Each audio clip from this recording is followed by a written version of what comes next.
கண்கள் இச்சை நிரம்பின கண்கள் ஒரு காரியத்தை பார்க்கும்போது அருவருப்பானதை சிந்திக்குது அப்படின்னா தயவு செய்து மனம் திரும்புங்க, உங்க ஆவிக்குரிய வாழ்க்கையை சீர்படுத்துங்க. இஸ்ரவேல் ஜனங்கள் கர்த்தரை விட்டு வழிவிலகி போறாங்க. போகும்பொழுது எலியாவுக்கு பயங்கர ஒரு மனவேதனை.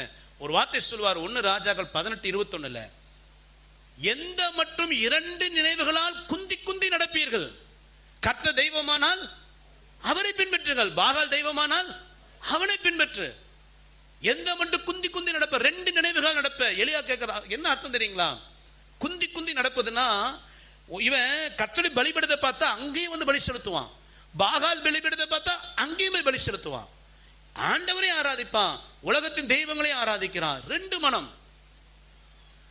சபைக்குள்ள ஒரு வேஷம், சபைக்கு ஒரு வெளியே ஒரு வேஷம். எலியா சொல்றார், எது வரைக்கும் இப்படி வாழுவ?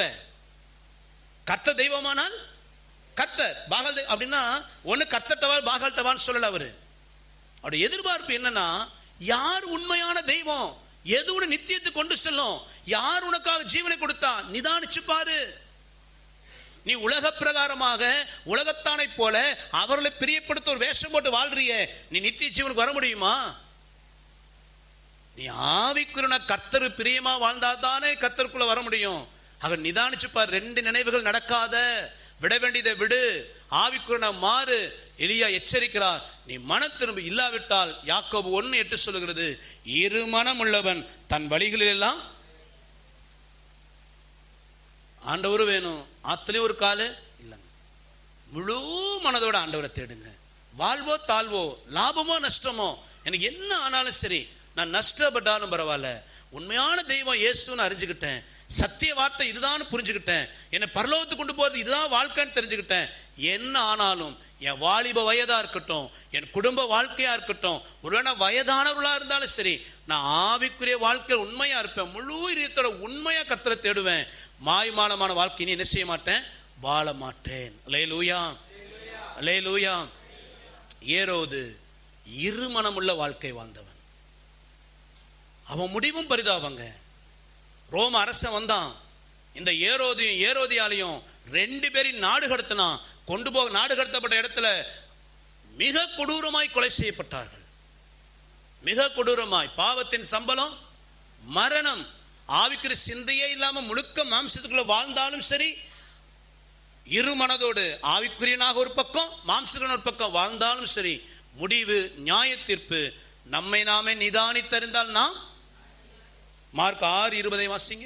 அதேனென்றால் யோவான் நீதியும் பரிசுத்தம் உள்ளவன் என்று ஏரோது அறிந்து அவனுக்கு பயந்து அவனை பாதுகாத்து அவன் யோசனையின்படி அநேக காரியங்களை செய்து விருப்பத்தோடு அவன் சொல்லை கேட்டு வந்தான். இந்த வார்த்தை நல்லா கவனிங்க. யோவான் நீதியும் பரிசுத்தம் உள்ளவன். யாருங்க சொல்றது? ஏரோது சொல்றாங்க. பக்கா கிரிமினல் அவன், ரெட்ட வேஷம் போடுறவன். ஒரு பக்கம் கர்த்தரையும் தேடுற மாதிரி இருப்பான், ஒரு பக்கம் பாவத்தையும் செய்யறவனா இருக்கிறான்.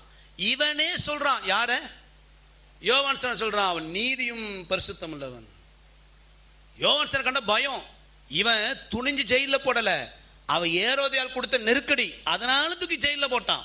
ஆனா யோவான் மேல ஒரு பயம் ஏரோதுக்கு இருந்துட்டே இருந்துச்சு.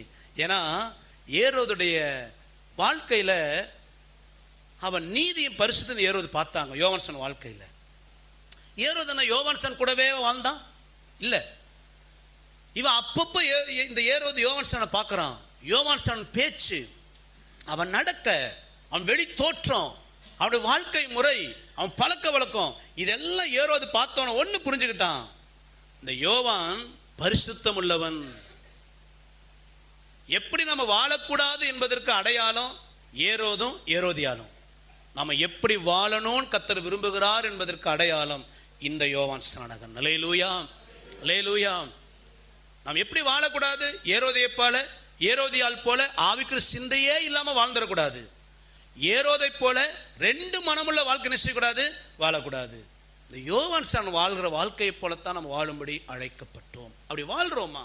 கொஞ்சம் நிதானிச்சு பாவோம். சில வசனத்தமாக காண்பிச்சு கொடுக்குறேன். இந்த யோவான் எப்படி வாழ்ந்தாரு? யோவான் 1:27 வாசிங்க. அவர் எனக்கு பின்வந்தோம், என்னிலும் மேன்மை உள்ளவர், அவருடைய பாதரட்சியின் வாரை அவிழ்ப்பதற்கும் நான் பாத்திரன் அல்ல என்றான். யார் சொல்றது? யோவான் ஸ்நானகன். அதாவது இயேசு குறித்து சொல்லும் பொழுது அவருடைய செருப்பில் அந்த வாரை கூட கழட்டுறதுக்கு எனக்கு என்ன இல்லை, நான் தகுதி இல்லை. இந்த செருப்பில் இருக்கிற வாரை குனிஞ்சு கழட்டுறது அந்த நாட்களில் அடிமைகளுடைய வேலை. ஒரு வீடு இருக்குதுன்னா அந்த வீட்டில் சில அடிமைகளை வேலைக்கு வச்சுருப்பாங்க. வேலைக்காரர்களும் இருப்பாங்க, அடிமைகளும் இருப்பாங்க. வேலைக்காரன் மற்ற வேலைகளை மேற்பார்வையிடுவான், மற்ற வேலைகளை செய்வான். அடிமை மட்டும்தான் கால் கழுவி விடுறது, காலில் இருக்கிற செருப்பை கழட்டி விடுறது, இவெல்லாம் அடிமை. யோவான் சொல்கிறாரு, இயேசுக்கு ஒரு அடிமையை போல நான் இருக்க கூட எனக்கு என்ன இல்லை. யாருங்க இந்த யோவான்? பின்னணி என்ன? அவர் ஆசாரி குடும்பத்தை சேர்ந்தவருங்க. அவர் குடும்ப பின்னணி சாதாரண பின்னணி இல்லை, அவர் ஆசாரி குடும்பத்தை சேர்ந்தவன். மாத்திரமல்ல ஜனங்கள் மத்தியில் பிரபலமானவர். எப்படி யூடியூப்ல கொஞ்சம் பிரபலமாயிட்டாலே யூடியூபர், அவங்க யாரு? யூடியூபர். கொஞ்சம் பிரபலமாயிட்டாலே 4 கும்பு என்ன ஆயிருது, முளைச்சது. இந்த யோவான் பாருங்க, அவர் தேடி யார் யாரெல்லாம் வர்றது? பணக்காரர்களாக இருக்கிற ஆயக்காரர்கள் வருகிறார்கள், அரசாங்க அதிகாரிகள் வருகிறாங்க, போர் சேவகர்கள் வருகிறாங்க, ஜனங்கள் எல்லாம் தேடி வருது. ஜனங்கள் மத்தியில் இந்த யோவான் பிரபலமானவன். வந்து ஜனமெல்லாம் கேட்கறாங்க, ஐயா நாங்கள் என்னையா செய்யட்டும்? அரசாங்க அதிகாரி வந்து கேட்கறாங்க, ஐயா என்ன செய்யட்டும்? பணக்காரன் வந்து கேட்கறான், ஐயா என்ன செய்யட்டும்? ஜனங்கள் மத்தியில் பிரபலமானவனும் முக்கியமானவனும் இந்த யோவான் ஸ்நானகன். மாத்திரமல்ல ஒரு நல்ல தீர்க்கதரிசி இந்த யோவான் ஸ்நானகன். ஏசாயா தீர்க்கதரிசினால முன்னறிவிக்கப்பட்டு கர்த்தருக்கென்று வழிகளை ஆயத்தப்படுத்த வந்த ஒரு பெரிய தேவ மனிதன் இந்த யோவான் ஸ்நானகன். நல்ல குடும்ப பின்னணி, ஜனங்கள் மத்தியில் பிரபலமானவன், நல்ல அழைக்கப்பட்ட ஊழியக்காரன். ஆனா எந்த விதத்திலையும் தன்னை குறித்தும் தன் மேன்மையை குறித்தும் யோவான் ஸ்நானகன் பெருமை கொள்ளல, தலைகணமா நடக்கல, அகந்தையா நடக்கல. தன்னை தேவனுக்கு முன்பதாக, மனுஷன் முன்பதாக தன்னை தாழ்த்தினாங்க. அதே யோவான் 3:30 வாசித்து பாருங்க. அவர் பெருகவும் நான் சிறுக வேணும். தேவன் முன்பதாக தன்னை தாழ்த்தினான், மனுஷன் முன்பு தாழ்த்தினான். நமக்குள்ள தாழ்மை இருக்கான்னு யோசிப்பார். ஆவிக்குரியவன் யார் தெரியுங்களா? கர்த்தர் எவ்வளவு உயர்த்தினாலும், எவ்வளவு படிப்பு கொடுத்தாலும், எவ்வளவு பணம் கொடுத்தாலும், எவ்வளவு ஆசீர்வாதம் கொடுத்தாலும் ஒருபோதும் மற்றவர்களை கனவீனப்படுத்த மாட்டார்கள். அவன் தாங்க ஆவிக்குரியவன். மேல போன உடனே கீழே அற்பமா பார்த்துடக்கூடாது. கர்த்தர் நம்மளை உயர்த்தி இருக்கிறாரா? கோடி ஸ்தோத்திரம் ஆண்டவருக்கு. ஆனா எந்த மனிதனுக்கு கொடுக்க வேண்டிய கணத்தை என்ன செய்யணும்? கொடுக்கணும்.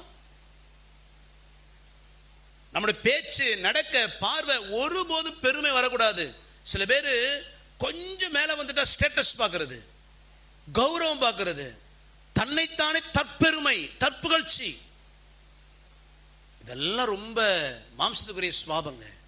யோவான் எந்த இடத்துலையும் தன் குடும்ப பின்னணியை பற்றி பெருமையா பேசல, தனக்கு இருக்கிற பிரபலத்தை குறித்து அவன் பெருமையா பேசல, தனக்கு இருக்கிற மேன்மையை குறித்து பிரபலமா பேசல. அவன் பேசும் பொழுதெல்லாம் சொல்றான், நான் எதற்கும் பாத்திரவான் அல்ல, நான் எதற்கும் தகுதியுடன் அல்ல, கர்த்தர் தான் பெருகணும், அவர் தான் உயரணும். உங்களை ஆண்டவர் சில விஷயங்களை மேன்மைப்படுத்தி வச்சிருக்கிறாரா? 4 பேர் உங்களை மதிக்கும்படி கர்த்தர் வச்சிருக்கிறாரா? சில பொருளாதார ஆசீர்வாதம் கர்த்தர் கொடுத்திருக்கிறாரா? அல்லது நீ கர்த்தர் செய்த பிரியமான சில காரியங்கள் நிமித்தம் கர்த்தரை மகிமைப்பட்டிருக்கிறாரா? சந்தோஷம். இதுக்கு நான் பாத்திரனே அல்ல, கர்த்தருடைய கிருபைதான் நீ மட்டும் நடத்தினது. உங்களை தாழ்த்தி பாருங்க, மனுஷன் முன்பதாக உங்களை தாழ்த்துங்க, யாரையும் அற்பமா எண்ணாதீங்க. அவன் தான் ஆவிக்குரியவன். அல்லேலூயா.